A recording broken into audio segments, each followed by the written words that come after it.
పంట అయితే చేతికి అందొచ్చింది, చేతులకు రాలేదు. చేతికి అందొచ్చే టైంకు వరి కోసే మిషన్లు రావడం లేదు.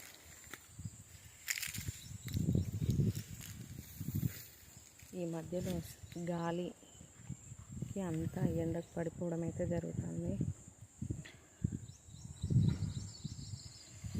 ఈ ఎండకు పడడం వల్ల చేతికంతా అందొచ్చే పంట మాత్రం నేలపాలైపోతుంది. ఏ కొంత వచ్చినా కూడా ఆ కొంత వరకు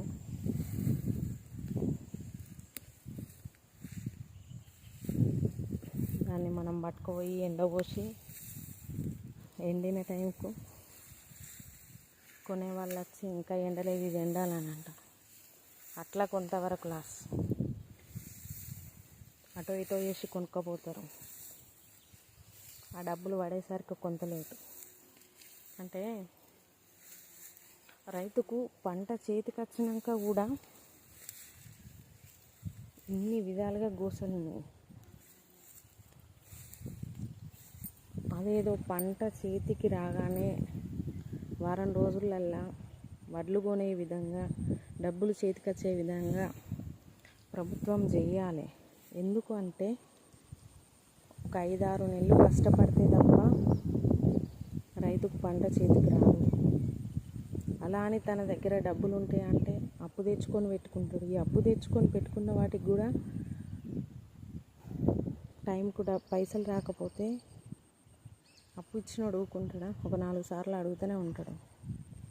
అప్పుడు రైతుకి ఏమనిపిస్తుంది అంటే, ఇంటికి ఒక 4 సార్లు వచ్చిందంటే బాధ అనిపిస్తుంది. అప్పుడు రైతు ఆత్మహత్య చేసుకుంటానంటే చేసుకోకపోతే ఏం చేస్తాడు? ఇట్లాంటి వాటిని కొంచెం ప్రభుత్వం అనేది నిర్లక్ష్యం చేయకుండా తొందరగా కొని వాళ్ళకు డబ్బులు కూడా తొందరగా పడే విధంగా.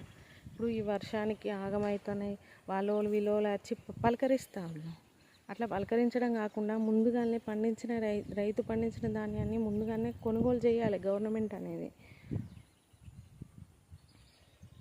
నా చిన్న అభిప్రాయం.